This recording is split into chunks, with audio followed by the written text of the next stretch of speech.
En nuestras últimas reuniones hemos compartido un tema que hemos titulado Cambiando el chip y hemos estado hablando de cambiando el chip de la iglesia.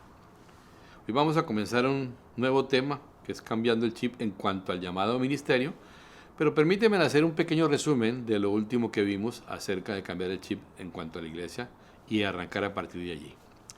Hablábamos de que la iglesia primitiva o iglesia apostólica, esa época va desde Pentecostés hasta el año 310 después de Cristo, o la iglesia del primer siglo, se reunía en dos ambientes, en dos ámbitos, en grupos grandes en el templo, en grupos pequeños en las casas.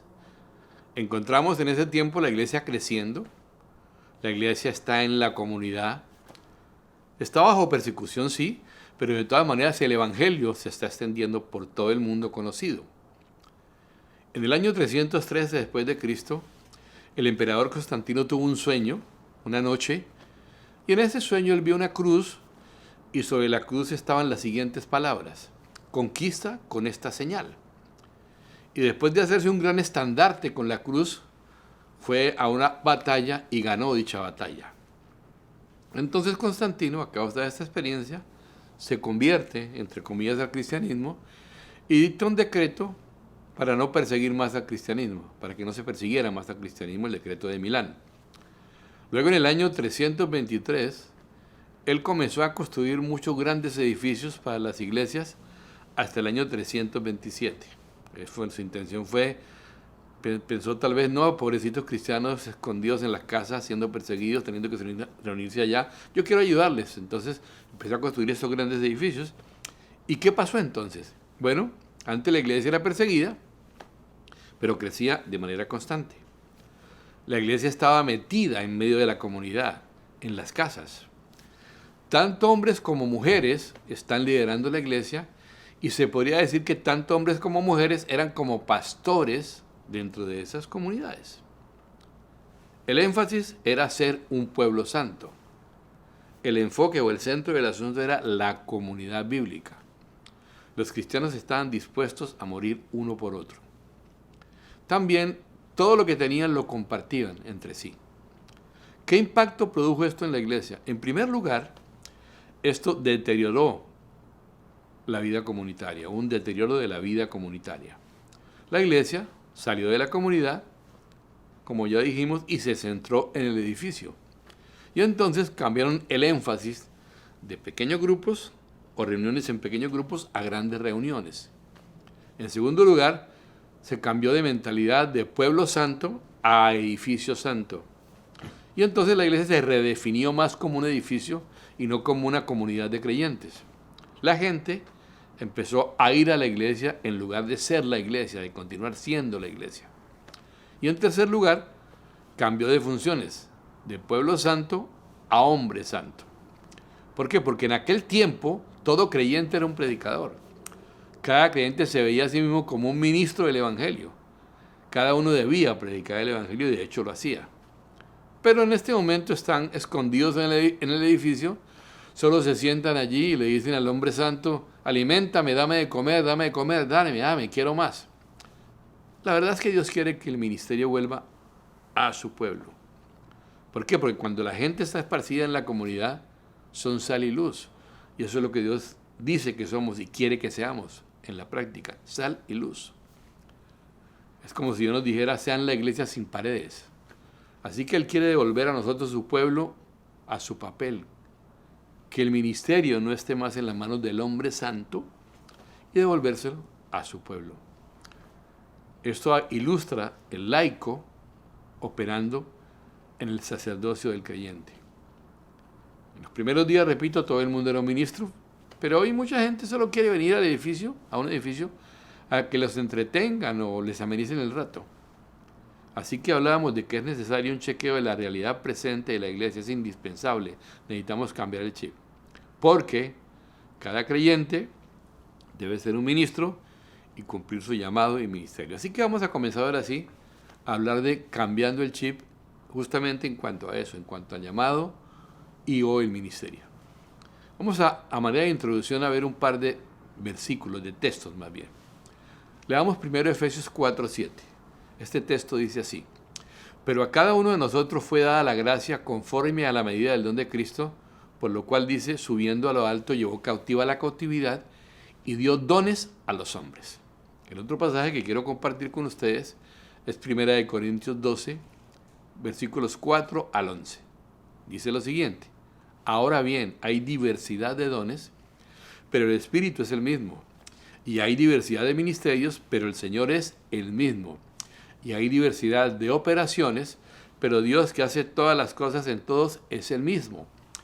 Pero a cada uno les es dada la manifestación del Espíritu para provecho. Hablemos entonces en esta introducción de la razón del llamado. Lo que este versículo expresa, el primer versículo, es que, o el primer texto, perdón, es que todos estamos incluidos, que a cada uno nos ha sido dada una medida de gracia, una porción, una capacidad, y también que cada uno de nosotros tiene un lugar en el cuerpo de Cristo, y eso habla de una función que hay que cumplir. Esa es la razón del llamado. Ahora bien, hay algo que debe quedar bien claro y está expresado aquí.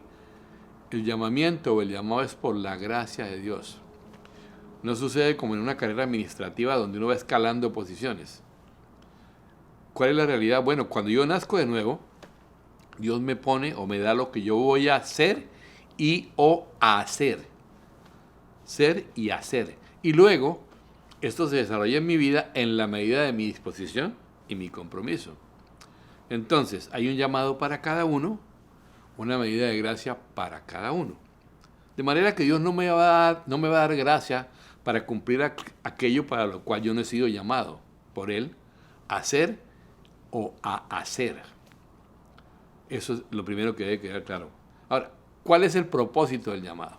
Bueno, el llamado tiene tres propósitos específicos, que el primero es manifestar la plenitud de Cristo. El segundo propósito es manifestar la iglesia como un cuerpo, donde somos muchos miembros, y cada uno tiene una función que cumplir allí dentro del cuerpo y hacia afuera de la comunidad, de las paredes de la iglesia, si es que hay paredes, ¿no? O si consideramos esas paredes como el límite de la iglesia. Y en tercer lugar, manifestar la unidad y la individualidad de la iglesia. Fíjense que podemos usar el ejemplo del arco iris, que tiene 7 colores y aún así es un solo arco. ¿Por qué? Porque unidad es diferente a uniformidad.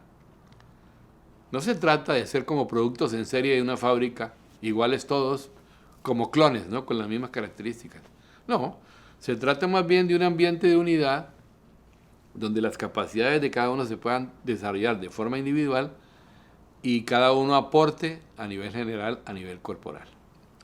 Veamos otro texto, o ampliemos más bien otro texto con respecto a esto. 1 Corintios 12, ahora sí vamos a leer del 4 al 12, que creo que leímos menos hace un momento.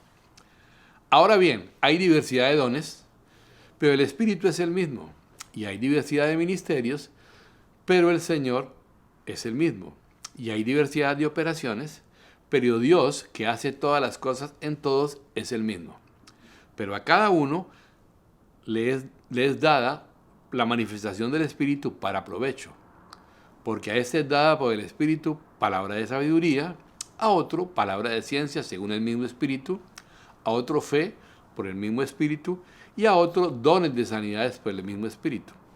A otro el hacer milagros, a otro profecía, a otro discernimiento de espíritus, a otro diversos géneros de lenguas, y a otro interpretación de lenguas. Pero todas estas cosas las hace uno y el mismo Espíritu, repartiendo a cada uno en particular como Él quiere. Porque así como el cuerpo es uno y tiene muchos miembros, pero todos los miembros del cuerpo, siendo muchos, son un solo cuerpo, así también Cristo. ¿Qué nos dice este pasaje? Que hay la diversidad de dones, los 9 dones del Espíritu Santo. También dice que hay diversidad de ministerios y habla también de diversidad de operaciones. Ahora, en el versículo 11 nos deja muy claro que es el Espíritu Santo quien reparte estos dones y ministerios como Él quiere, según su voluntad, a cada uno. Vale la pena aclarar que la palabra usada aquí, en este pasaje de 1 Corintios 12, 4 al 12, como lo vimos ahorita, en el versículo 4 particularmente, la palabra utilizada aquí para dones es carisma. Mientras que en Efesios 4, que lo vimos al comienzo, cuando dice dones, se refiere a los 5 dones o ministerios de Cristo, acerca de lo cual hablaremos más adelante, y la palabra usada aquí en Efesios es doma. Entonces, los dones como carismas, el término que aparece aquí en 1 Corintios, son regalos, es decir, no involucran a la persona, mientras que doma, cuando habla de dones como doma, involucra a la persona en sí misma. Pero, como les digo, más tarde ampliaremos esto. Vamos a ver entonces, esto fue la introducción, ahora vamos a ver un segundo aspecto, que he llamado las 2 clases del llamado. Uno puede encontrar 2 clases de llamado. Uno es el llamado general, un llamado a todo el mundo, y el otro es un llamado específico para algunos en el cuerpo. Vamos a mirar entonces el llamado general, el que es a todo el mundo, que lo encontramos aquí en 2 Corintios 5:18. Dice así: y todo esto proviene de Dios, quien nos reconcilió consigo mismo por Cristo y nos dio el ministerio de la reconciliación. Cuando hablamos de ese llamado general nos referimos al que el Señor le hace a todos y a cada uno de nosotros, los creyentes. Entonces, ¿qué ministerio o llamado nos ha dado Dios a todos y cada uno, sin excepción? Nos ha dado el ministerio de la reconciliación. Ese es el ministerio que todos los creyentes tenemos. ¿Qué es eso de la reconciliación? Pues es el de reconciliar al hombre con Dios, hacer que el hombre vuelva a Dios. ¿Por qué? Por lo que dice Romanos 3:23, y en este caso voy a leer la versión NBI. Romanos 3:23, NBI dice así: pues todos han pecado y están privados de la gloria de Dios. Entonces, ¿qué nos encargó el Señor? Leímos ya 2 Corintios 5:18. Vamos a leer el versículo 19 ahora. 2 Corintios 5:19. Que Dios estaba con Cristo, reconciliando consigo al mundo, no tomándoles en cuenta a los hombres sus pecados, y nos entregó a nosotros la palabra de la reconciliación. O sea, nos encargó la palabra de la reconciliación o el mensaje de la reconciliación. Entonces, a todos Él nos dice: yo les he dado un ministerio, y su ministerio es entregar la palabra, el mensaje de la reconciliación, el evangelio, las buenas noticias. Entonces, indudablemente, el Señor nos ha dado a todos un ministerio y un mensaje. El segundo tipo de llamado es el llamado específico, lo que algunos llaman de tiempo completo, que está en Efesios 4, 11 y 12, y dice lo siguiente: y Él mismo constituyó a unos apóstoles, a otros profetas, a otros evangelistas, a otros pastores y maestros, a fin de perfeccionar a los santos para la obra del ministerio, para la edificación del cuerpo de Cristo. Como mencioné anteriormente, la palabra griega usada aquí para dones es doma. Y vamos a ampliar este concepto. Cuando habla de dones como doma, como es el caso de aquí, se trata de dones que involucran a la persona en sí. Es decir, usted ve que ellos son apóstoles, son profetas, son evangelistas, son pastores, son maestros. Se refiere a algo dado y que tiene mucho que ver con el carácter, una parte del carácter de Dios, una faceta de Dios. Ellos son, ¿verdad? Son. Estos dones, domas, son diferentes a carismas. Al don como carisma, porque por ejemplo, nadie es don de lenguas, sino que tiene don de lenguas, ¿verdad? Carisma, como ya mencioné, que es lo mencionado en 1 Corintios, son regalos que no involucran a la persona. Aquí está hablando entonces en Efesios, acerca de los 5 dones de Cristo o ministerios medulares, que son apóstoles, profetas, evangelistas, pastores y maestros, y dice, escúchenlo bien, que estos 5 ministerios han sido dados a la iglesia con un propósito. Son la médula espinal, es decir, es lo que conecta el cerebro, Jesús en este caso, con el resto del cuerpo. Pero estos no son todos los ministerios del cuerpo. Ninguno de estos ministerios es más santo o más importante que el otro, pero cada uno de ellos tiene una función diferente. Cada uno de ellos tiene una parte o un ministerio para hablarle al cuerpo y ministrarle al cuerpo de Cristo. Ellos hablarán y ministrarán dentro de la iglesia, cada uno desde su posición, desde su equipamiento, que es diferente, y enseñarán a la iglesia desde una perspectiva diferente. Pero los 5 son indispensables para que la iglesia sea preparada, edificada, fortalecida y pueda alcanzar su madurez plena. En nuestra traducción al español se utiliza la palabra perfeccionar, pero esta palabra, perfeccionar o perfección, no significaba para ellos lo que significa para nosotros. Perfección significa, en el caso de la mención aquí, completar, sacar todas las imperfecciones, poder llevar a la función o posición original para funcionar como Dios lo había planeado o previsto. Entonces, ¿qué nos dice Efesios? Que este segundo grupo de personas, el grupo del llamado específico de los 5 dones o ministerio, debe preparar, perfeccionar o equipar al primer grupo de personas, al primer grupo de personas que tiene el llamado del ministerio de la reconciliación, el grupo del llamado general, para que este grupo de personas pueda hacer la obra del ministerio. Y la obra del ministerio no es otra cosa que el servicio sacrificial. Uno pregunta, ¿quién llamó al primer grupo, al grupo general? Dios lo llamó. ¿Quién llamó al segundo, al de los 5 dones del ministerio? Dios también. Entonces la pregunta siguiente lógica sería, ¿cuál de los 2 grupos tiene un llamado más alto? Ninguno. Ambos llamados son altos porque provienen de Dios. Entonces, ¿qué diferencia hay? Si es así, si no hay uno más alto que otro, un grupo más alto que el otro, ¿qué diferencia hay entre uno y otro grupo? La única diferencia está entre los dos son las funciones. ¿Sí? Son las funciones. Es muy importante que recordemos esto, porque esto significa que tú eres tan importante como el más grande de los predicadores del mundo. Tú eres importante para Dios, tu ministerio, tu llamada es importante para Dios, tu ministerio es santo delante del Señor. Así que tú tienes un ministerio y es importante. ¿Quién va a hacer la obra de ministerio? Tú. Entonces, ¿qué hacen los apóstoles, profetas, los evangelistas, pastores y maestros llamados de tiempo completo?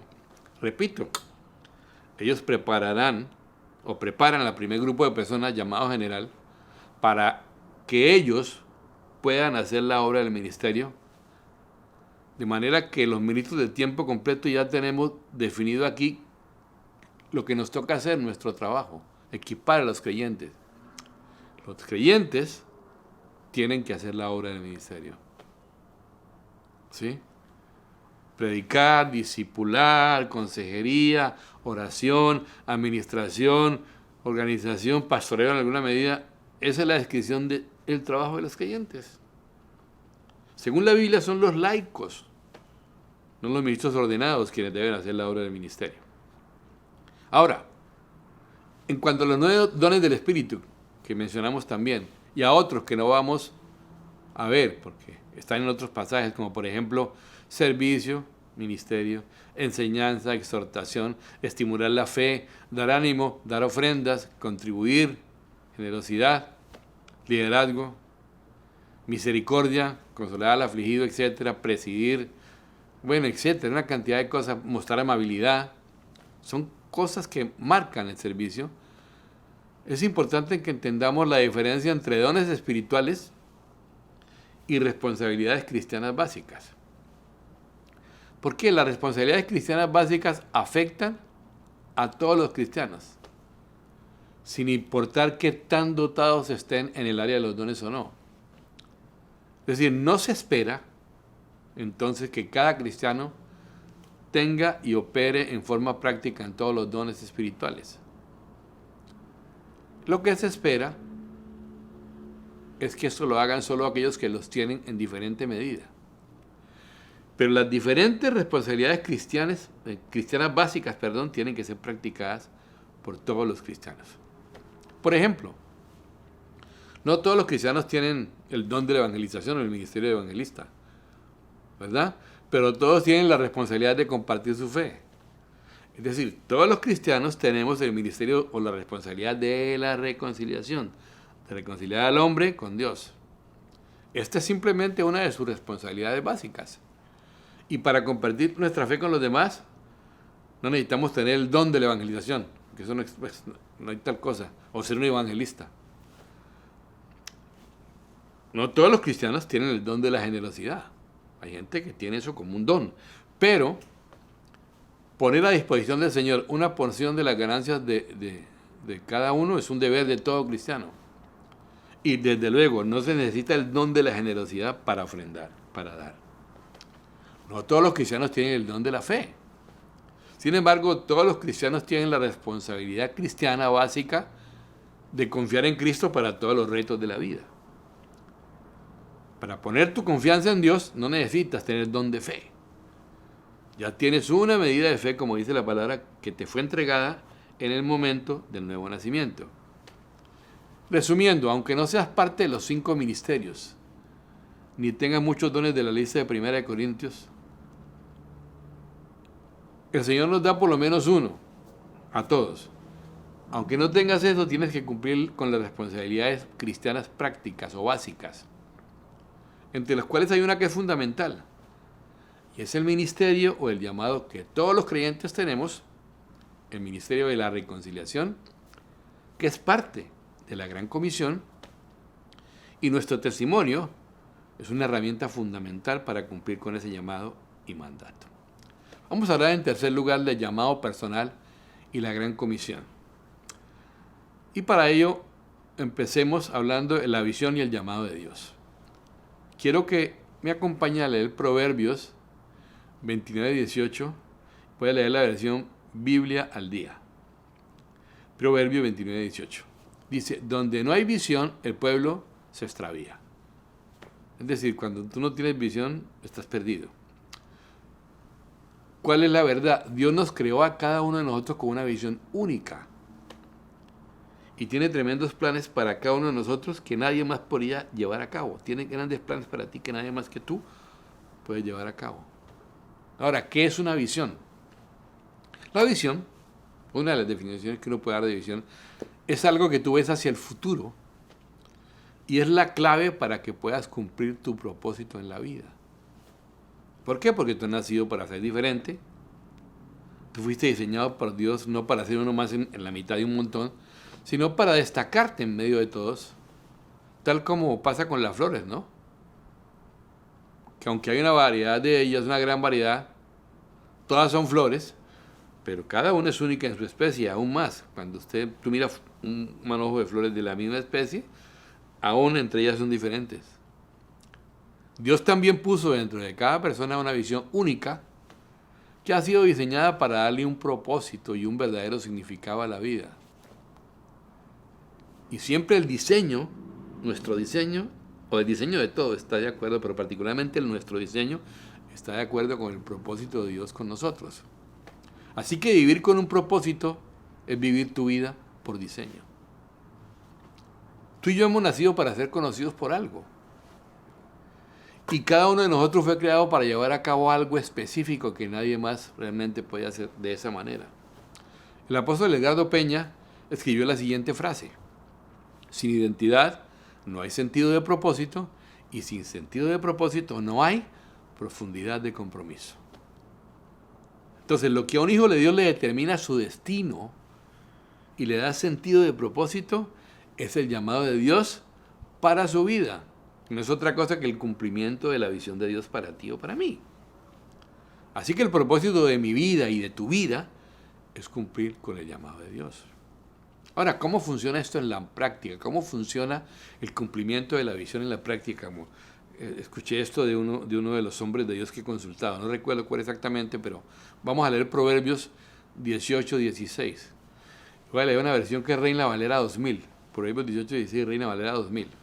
Dice así: el don del hombre le ensancha el camino y le lleva delante de los grandes. Repito, el don del hombre le ensancha el camino y le lleva delante de los grandes. Otra versión dice, el don del hombre le abre camino y le lleva ante la presencia de los grandes.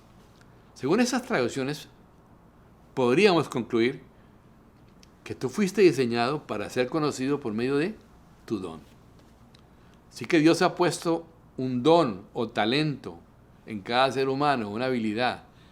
Y este es el que te capacita primariamente para realizar tu visión. Es lo que te va a abrir camino en la vida. Y mediante el ejercicio de ese don o otros dones que tengan, que van en línea con esto, es que vas a encontrar la verdadera realización, el propósito y el contentamiento en tu trabajo. Que eso no es otra cosa que tu llamado. Y aunque el don está dentro de nosotros, hay algo que nos corresponde. Tenemos la responsabilidad de desarrollarlo. Entonces, el don o el talento no es algo que aprendemos, sino que es algo que Dios nos da, ¿verdad? Y que necesitamos descubrir y además desarrollar o avivar. La visión que Dios te ha dado, el propósito de Dios con tu vida, que es hacer lo que Dios te ha llamado a hacer, todo eso está relacionado íntimamente y directamente con la forma en que Dios te hizo, con lo que te apasiona, con aquello en lo que te mueves cómodo y naturalmente conforme a tus dones. Y no estoy hablando solamente de los dones del Espíritu, sino dones en general. Ahora bien, la visión personal va a estar siempre, se va a encontrar dentro de una visión corporativa más grande. El método de Dios no es darle visión a todo un grupo, sino a un individuo, el cual comparte la visión con el grupo, la transfiere hacia ellos, y entonces los miembros del grupo van a correr con esta misma visión. ¿Por qué? Porque se dan cuenta que esta tiene un lugar en su vida y que permite que su visión personal se realice. Entonces la visión es aquello en donde Dios quiere que contribuyamos para la edificación de su reino en la iglesia. Ahora, ¿qué es realmente la gran comisión? Porque recuerda que estamos hablando de la relación entre el llamado y la gran comisión. Mateo 28, 18 al 20 lo dice así. Y Jesús se acercó y les habló diciendo, toda potestad me es dada en el cielo y en la tierra. Por tanto, id y haced discípulos a todas las naciones, bautizándolos en el nombre del Padre y del Hijo y del Espíritu Santo, enseñándoles que guarden todas las cosas que os he mandado, y he aquí yo estoy con vosotros todos los días hasta el fin del mundo. Amén. Como dice Darrell Miller en su libro Discipulando Naciones, muchas veces lo que oímos es salgan y hagan convertidos, cuando en realidad lo que está diciendo es vayan y hagan discípulos a todas las naciones, enseñándoles que guarden todas las cosas que os he mandado. Aquí se nos habla de discipular naciones. Cuando uno mira el mundo presente, uno podría decir que alguna nación realmente que haya sido enseñada a guardar todo lo que el Señor Jesús nos mandó, yo no creo. ¿Por qué no? Bueno, en gran parte ha sido porque hemos aceptado una perspectiva secular sin pensarlo, y eso es debido a algo llamado dualismo que proviene del pensamiento griego. Esta corriente dualista hace una división entre lo que es espiritual puro y bueno y lo que es material, considerándolo corrupto y malo. Es muy individualista también el dualismo en lugar de comunitario. Por lo tanto, aquellos que están afectados por esa filosofía, primeramente, si nosotros tomamos el mandato de Jesús de hacer discípulos como un mandato espiritual, pero no material o cultural, pensando que solo necesitamos enseñar sobre ser convertidos y vivir espiritualmente, relacionándolo solamente con individuos y pocas veces o nunca con comunidades o naciones. Como resultado de esto, leemos Mateo 28, 18 al 20, como vayan a todo el mundo, evangelicen individuos y enséñelos a que obedezcan las lecciones espirituales de la Biblia. Aunque por supuesto, esto debemos hacerlo, pues Dios quiere que todos sean salvos y vivan vidas plenas, nos saltamos el mandato bíblico real que hay ahí escondido, que es ir al mundo y enseñar a naciones cómo observar cosas como la moral, la ética, el carácter, los principios y la doctrina de la palabra de Dios. Y nos hemos relegado de tal manera que tenemos muy poca relevancia para el resto de la sociedad. Ahora, en los últimos años son muchas las congregaciones que han crecido y el crecimiento ha sido significativo. Sin embargo, cuando uno mira el estado de la mayoría de las ciudades, donde se encuentran enormes congregaciones y muchas congregaciones, es significativamente peor que años atrás en lo espiritual, lo moral, lo familiar, lo social, lo cultural y lo económico. Es decir, ha habido crecimiento, pero no establecimiento del reino de Dios que trae transformación, como ha sido su deseo desde el principio. Miremos lo que dice Mateo 6:10. Venga tu reino, hágase tu voluntad, como en el cielo, así también en la tierra, la forma como Dios nos enseñó. Jesús le enseñó a orar a los discípulos y a nosotros también. Necesitamos llevar el reino, el gobierno de Dios al mundo, de vuelta. Un reino basado en el amor, en la justicia, el poder de Dios, donde la corrupción sea una excepción, donde los que tienen hambre y los pobres sean alimentados y vestidos, donde los tribunales, las cortes juzguen con justicia, el gobierno sea dirigido con rectitud, los negocios operen éticamente, la educación se trate más de perseguir la verdad que adoctrinar a la gente joven con la filosofía popular de la época. Ha habido naciones que han dado grandes pasos, muy positivos en este sentido, pero aún no hay una sola nación donde los creyentes hayan cumplido su mandato bíblico plenamente. Y lo que desanima bastante al pensar es que aunque nosotros no hemos podido hacer en la iglesia, discipular naciones enteras, hay un grupo que sí lo ha logrado, ha tenido éxito, los humanistas. Algo más de lo que se está hablando en este tiempo, se han ido hablando, son las esferas, las puertas o los montes. Las 7 esferas, las 7 puertas, los 7 montes, a tomarnos, que son el gobierno, las comunicaciones, el mercado laboral o los negocios, las artes o celebración, la educación, la familia y la iglesia. Dentro de esas esferas, el Señor nos está dando un favor especial como iglesia y la oportunidad de manifestar las respuestas y soluciones de Cristo para la sociedad de una manera nunca antes vista. Están abriendo puertas fuera de las 4 paredes. Y ese favor que Dios le está dando a su iglesia es parte de una estrategia divina para que cada persona, cada creyente encuentre su llamado, su lugar, y que entienda esto que es muy importante, escúchenmelo bien, que su profesión, su trabajo, sus dones no es algo secular o poco espiritual, sino es una misión asignada por Dios en esa esfera, en esa área o monte de influencia donde se desempeña. Antes de terminar, quiero compartir algo, un artículo que encontré, que me llegó, que habla de la asistencia de los miembros o de las iglesias a las reuniones online, que son las que estamos teniendo en este tiempo, de una fuente llamada CPAD News, y dice lo siguiente esta noticia: casi la mitad de los miembros de la iglesia no han visto cultos en línea en las últimas semanas. La voy a leer textualmente. Casi la mitad de los miembros de la iglesia no han asistido a ningún servicio en línea en las últimas 4 semanas, y entre los que asistieron solo el 40%, escúchamelo bien, se conectó a sus servicios locales de la iglesia, según una encuesta realizada por el grupo Barna aquí en los Estados Unidos. La encuesta muestra que el 48% de los miembros de la iglesia dicen que han dejado de ver servicios en línea en las últimas 4 semanas.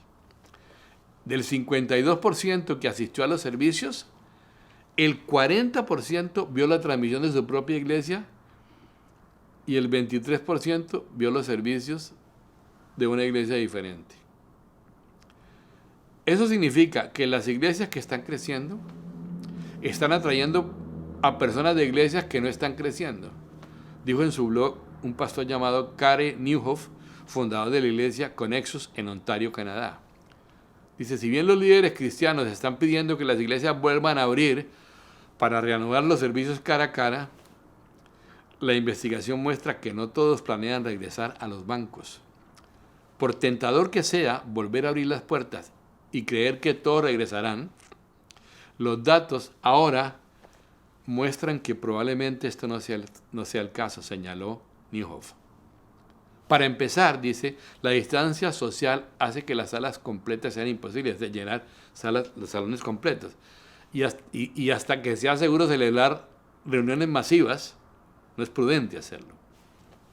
Según datos recientes de la plataforma GLOO, realizada en miles de líderes cristianos, con miles de líderes cristianos, no hay consenso sobre cuál será el momento seguro para reunirse nuevamente.